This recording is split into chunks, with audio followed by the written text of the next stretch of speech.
গেছে, তাই বাটি করে একটু মুড়ি নিয়ে এলাম। আমার কিছু কাপড় সেলাই করা বাকি আছে। আমি ঘরে যাচ্ছি বাবা, কিছু দরকার লাগলে বলিস মিষ্টি। আচ্ছা মা, কোমরে বেশি ব্যথা হলে কিন্তু সেলাই বন্ধ রাখবে।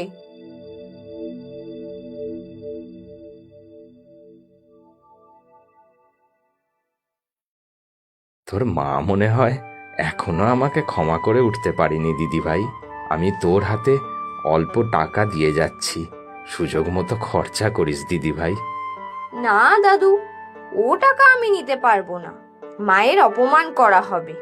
যেদিন মা মন থেকে চাইবে সেদিন ওই টাকা আমি নেব দাদু, তোমার থেকেই নেব। আমিও তো তোমারই মেয়ের মেয়ে। ঠিক আছে, পারলে তোর এই দাদুটাকে ক্ষমা করে দিস রে দিদি ভাই। চলি আজকে, মাটাকে দেখিস, পারলে একবার ডাক্তারও দেখিয়ে নিস। জানি না কি হবে শেষ পর্যন্ত।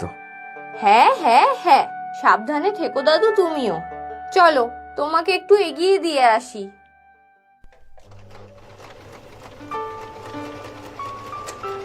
মেয়েটা এখনো এলো না।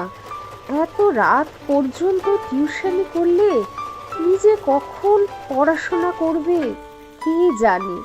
কত করে বলেছি টিউশনি করার দরকার নেই কোনো, সেলাই করে ঠিক চলে যাবে আমাদের।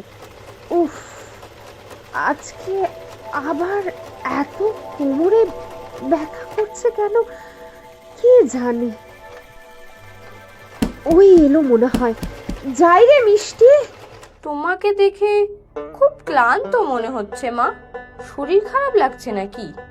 না রে, তেমন কিছু না। সোনা কাকিমার ব্লাউজটা ফেরত দিতে হতো না আজকে, তাই দুপুরে জেগে সেলাই করেছিলাম।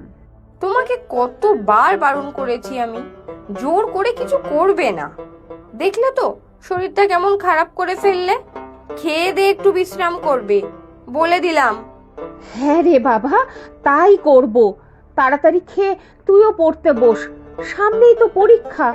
আমি ঠিক থাকতে থাকতে তোর একটা গতি হলে ভালো। এত কিছু হয়ে গেছে, আমায় বলিসনি কেন? দাদুটাকে এত পর করে ফেলেছিস। তোর মায়ের মতো তুইও বোকার মতো আমার কাছ থেকে লুকিয়ে গিয়েছিস। ভুল হয়ে গেছে দাদু, বাবার মতো মাকেও আমি হারাতে পারবো না। তবে দাদু, তোমার থেকে টাকাটা আমি ধার হিসেবেই নেব। সে দেখা যাবে। আচ্ছা বল তো দেখি, মাদুর হঠাৎ কি হলো? সেদিন রাতে খাওয়া দাওয়ার পর আমি আমার ঘরে পড়ছিলাম, হঠাৎ মায়ের ঘর থেকে সেলাই মেশিনের আওয়াজ পেয়ে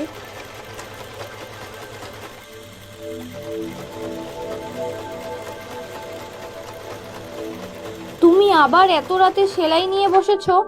এইভাবে টানা মাথা নিচু করে সেলাই করতে থাকলে ডাক্তারবাবু বলেছে তোমার স্পন্ডালাইটিসটা আরো বেড়ে যাবে। ছাড় তো ডাক্তারের কথা, আমি ঠিক না থাকলে চলবে? তোকে কে দেখবে? আমি একদম ঠিক আছি। উফ, দেখলে তো কি অবস্থা তোমার। আমার পুষ্টি হচ্ছে কিনা দেখতে গিয়ে নিজে না খেয়ে থাকো অর্ধেক দিন। এসো এখন, রাখো সব সেলাই টেলাই, শুয়ে পড়ো। আবার তো কোন কাক ভরে উঠে কাজকর্ম শুরু করবে। উফ, মেয়েটা আমার দিন দিন মা হয়ে যাচ্ছে। পরের দিন মা উঠছে না দেখে বুঝতে পারলাম মায়ের শরীর ঠিক নেই। পুষ্টির অভাবে হাড়ের অবস্থাও খারাপ। তোর মা জানে তুই এখানে এসেছিস আমার কাছে? না, মিথ্যে বলে এসেছি।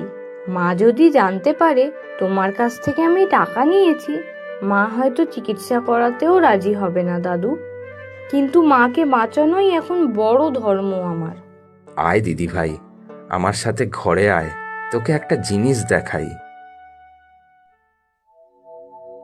ওটা কার চিঠি দাদু?